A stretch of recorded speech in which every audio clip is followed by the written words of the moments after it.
Avez-vous déjà eu l'impression d'être sur le point d'accomplir quelque chose d'important, mais qu'une petite voix du doute vous murmure que vous n'êtes pas prêt, pas qualifié, ou tout simplement pas assez important? Vous ressentez un appel vers une mission plus grande, mais le chemin à suivre vous paraît complètement flou. Et si ce sentiment n'était pas qu'un simple doute? Et s'il était le premier signe d'une vocation royale? Dans la Bible, nous découvrons l'histoire extraordinaire d'une jeune femme nommée Esther qui, malgré sa condition, s'est levée pour sauver son peuple. Orpheline issue d'une minorité, elle est devenue reine.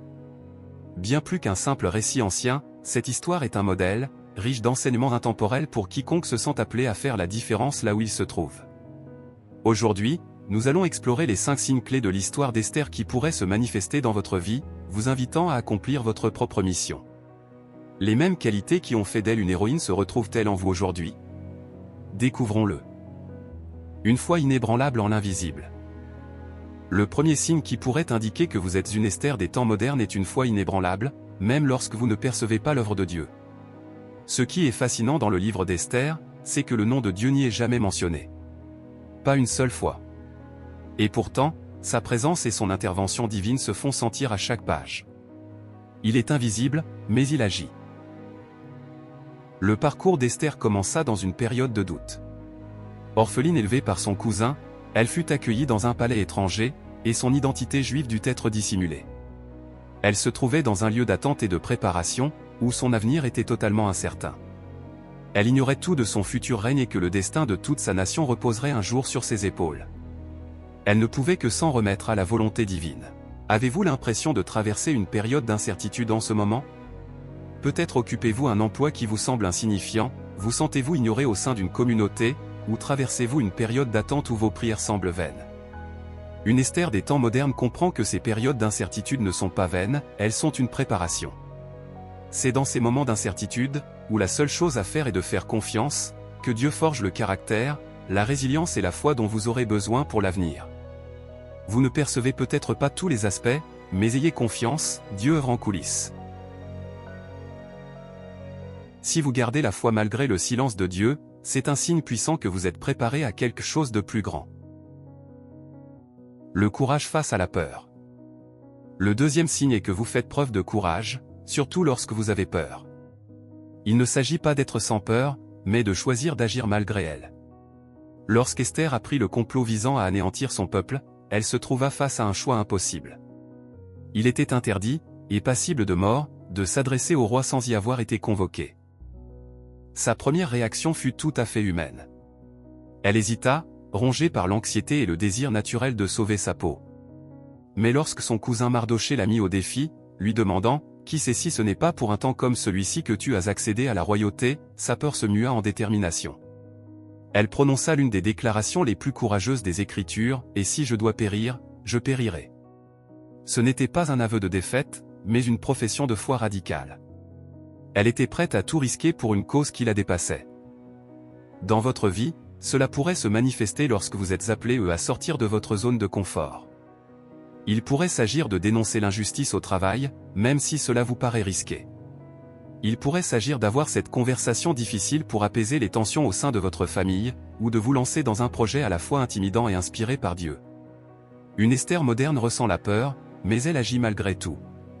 Elle comprend que Dieu ne lui a pas donné un esprit de peur, mais un esprit de force, d'amour et de sagesse.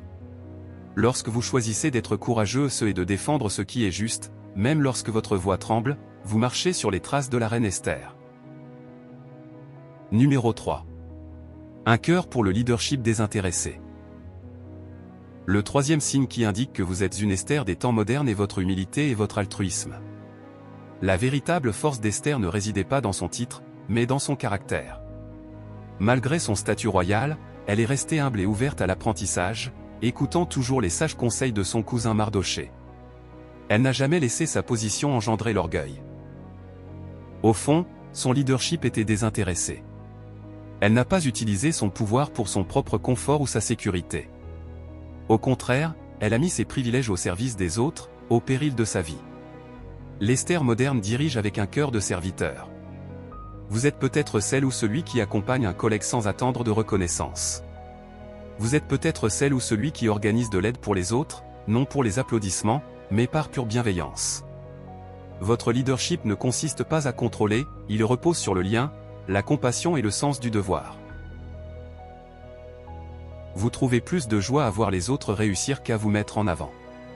Or, ce type de leadership passe souvent inaperçu dans un monde qui glorifie l'autopromotion, mais il est vu et honoré par Dieu.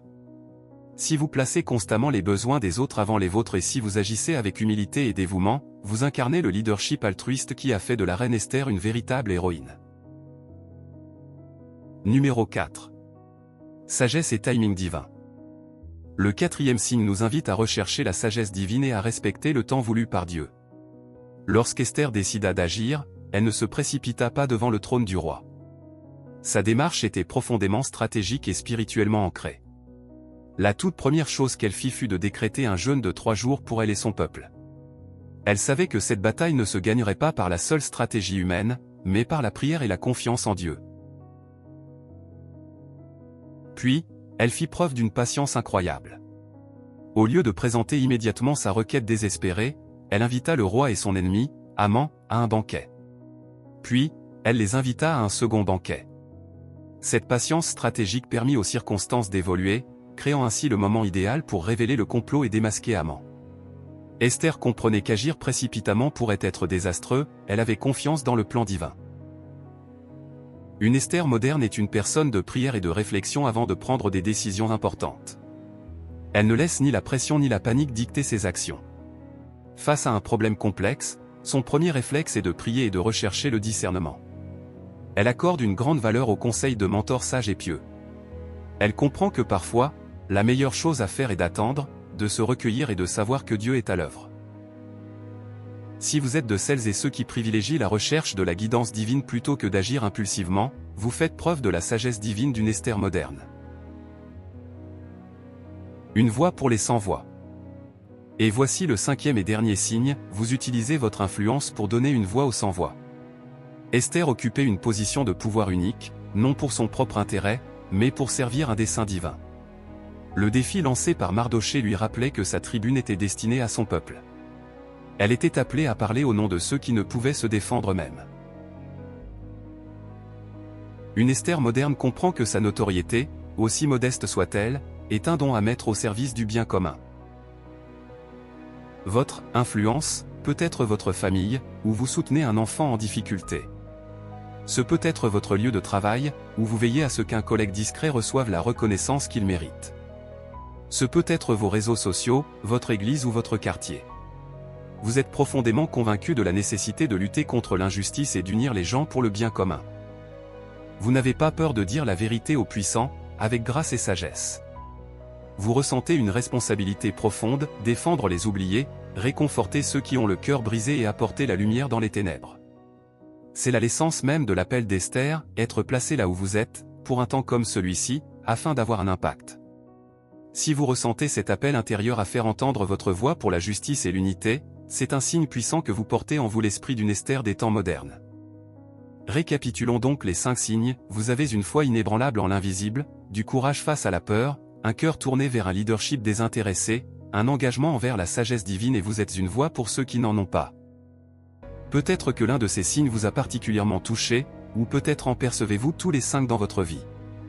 Il ne s'agit pas simplement des qualités d'une reine d'antan, ce sont les signes d'une vocation divine. Comme Esther, vous avez peut-être eu le sentiment d'être négligé, sous-estimé ou mis à l'écart pendant un temps. Mais Dieu vous a placé exactement là où vous êtes, avec vos dons uniques et votre rôle particulier, dans un but précis. Vous avez été choisi et préparé pour un temps comme celui-ci. Lequel de ces 5 signes vous a le plus touché? N'hésitez pas à me le dire dans les commentaires ci-dessous. J'aimerais beaucoup lire votre témoignage et prier pour vous dans votre cheminement spirituel. Si ce message vous a encouragé, merci de le liker et de vous abonner pour découvrir d'autres contenus qui relient notre foi ancestrale à nos vies modernes. Terminons par une courte prière. Père, merci pour l'histoire d'Esther, qui nous rappelle que tu agis de façon mystérieuse et que tu te sers de personnes ordinaires pour accomplir des choses extraordinaires. Je prie pour chaque personne qui regarde cette vidéo, afin que tu fortifies sa foi, que tu ravives son courage et que tu éclaires sa vocation. Aide-la à comprendre que tu l'as placée là où elle est précisément pour un temps comme celui-ci. Amen.